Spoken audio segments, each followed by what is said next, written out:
എല്ലാവർക്കും നമസ്കാരം. ഇന്ന് ഞാൻ വന്നിട്ടുള്ളത് സദ്യയിലെ ഒരു ഐറ്റമായിട്ടുള്ള അവിയലിൻ്റെ റെസിപ്പി വീഡിയോ ആയിട്ടാണ്. നമുക്കിതെങ്ങനെ ചെയ്യുന്നതെന്ന് നോക്കാം. ഇതിന് വേണ്ടിയിട്ട് ആവശ്യമായിട്ടുള്ള എല്ലാ പച്ചക്കറികളും നമ്മൾ നൈസായിട്ട് നീളത്തിൽ അരിഞ്ഞെടുക്കുക. ഇവിടെ എടുത്തിട്ടുള്ളത് ചേന, മുരിങ്ങാക്കായ, പച്ചക്കായ, ക്യാരറ്റ്, വഴുതന, കുമ്പളം ഇത്രയാണ്. എല്ലാം ഒരു പിടി എടുത്തിട്ടുണ്ട്. ഇതെല്ലാം കൂടെ ഞാൻ കുക്കറിലേക്ക് ഇട്ട് കൊടുക്കുകയാണ്. കുക്കറിലാണ് വേവിച്ചെടുക്കുന്നത്. സാധാരണ നിങ്ങൾക്കൊരു പാത്രത്തിലും വേവിച്ച് എടുക്കാവുന്നതേ ഉള്ളൂ. പച്ചക്കറികൾ വെന്ത് കുഴഞ്ഞു പോവാത്ത രീതിയിൽ വേവിച്ച് എടുക്കുക. ഇനി ഇതിലേക്ക് ആവശ്യത്തിനുള്ള കുറച്ച് കറിവേപ്പില ഇട്ട് കൊടുക്കുന്നുണ്ട്. അതുപോലെ ഒരു 2 പച്ചമുളക് കീറിയിടുന്നുണ്ട്. അതുപോലെ കുറച്ച് ചെറിയ ഉള്ളി ഒന്ന് ഒതുക്കിയിട്ട് അത് ചേർക്കുന്നുണ്ട്. പിന്നെ ആവശ്യത്തിന് എല്ലാ പച്ചക്കറികൾക്കും വേണ്ട രീതിയിലുള്ള ഉപ്പ്, അതുപോലെ തന്നെ കുറച്ച് പച്ച വെളിച്ചെണ്ണയും കൂടെ ഒഴിച്ചു കൊടുക്കുക. അതോടൊപ്പം തന്നെ ഒരു 1/2 ടീസ്പൂൺ മഞ്ഞൾപ്പൊടി ചേർക്കണം. ഞാനത് മറന്നുപോയി. ഞാൻ പിന്നീട് ചേർത്തു, പക്ഷെ നിങ്ങൾ ഈ ടൈമിൽ തന്നെ ചേർത്താൽ മതി. ഞാൻ മറന്നതാണ്. അതും കൂടെ ചേർത്ത് നല്ലപോലെ ഒന്ന് മിക്സ് ചെയ്തിട്ട് കുറച്ച് വെള്ളം, വളരെ കുറച്ച് വെള്ളം ഒഴിച്ചിട്ട് ഇതൊന്ന് വേവിച്ചെടുക്കണം.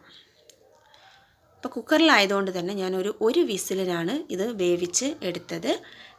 നിങ്ങൾ പാത്രത്തിലാണെങ്കിൽ പച്ചക്കറികളൊന്നും ഉടയാത്ത രീതിയിൽ വേവാന്നേ ഉള്ളൂ. ഇനി നമുക്കിതിനൊരു അരപ്പ് തയ്യാറാക്കിയെടുക്കാനുണ്ട്.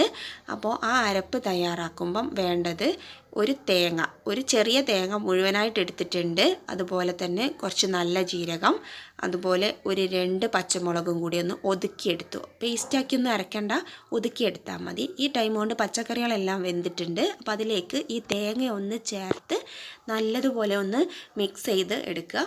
ഈ തേങ്ങ നല്ലതായിട്ടൊന്ന് ആവി കയറി കഴിയുമ്പോൾ നമ്മളതിലേക്ക് തൈര് ചേർക്കണം. തൈരാണ് ഞാൻ ചേർക്കുന്നത്. അപ്പോൾ ഒരു 1/2 തൊട്ട് 1/4 കപ്പോളം തൈര് ചേർക്കുന്നുണ്ട്. പുളിക്കനുസരിച്ച് നിങ്ങൾ ചേർത്ത് കൊടുക്കുക.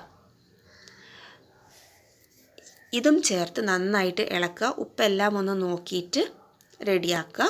എന്നിട്ട് തീ ഓഫ് ചെയ്യുക. എന്നിട്ട് നമ്മൾ ഇനി അവസാനമായിട്ട് അതിലേക്ക് ചേർത്ത് കൊടുക്കാനുള്ളത് കുറച്ച് പച്ച വെളിച്ചെണ്ണയും അതുപോലെ തന്നെ കുറച്ച് കറിവേപ്പിലയാണ്. ഇതും കൂടെ ചേർത്ത് കഴിഞ്ഞാൽ നമ്മുടെ പണി കഴിഞ്ഞു. നന്നായിട്ടൊന്ന് മിക്സ് ചെയ്തിട്ട് കുറച്ച് നേരം ഒന്ന് അടച്ച് വയ്ക്കാം. അപ്പോൾ പെട്ടെന്ന് നമുക്ക് ചെയ്തെടുക്കാൻ പറ്റും. വളരെ ടേസ്റ്റി ആയിട്ടുള്ള സിമ്പിളായിട്ടുള്ള ഒരു റെസിപ്പി.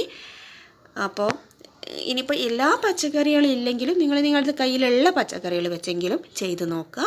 അപ്പം ഇഷ്ടപ്പെട്ടാൽ ലൈക്ക് ചെയ്യാനും ഷെയർ ചെയ്യാനും സബ്സ്ക്രൈബ് ചെയ്യാനും മറക്കരുത്. ഞാൻ സദ്യയുടെ മറ്റ് ഐറ്റംസും കുറേ ഇട്ടിട്ടുണ്ട്. അപ്പോൾ പ്ലേലിസ്റ്റിലുണ്ടാവും, നിങ്ങൾ നോക്കുക. Thank you.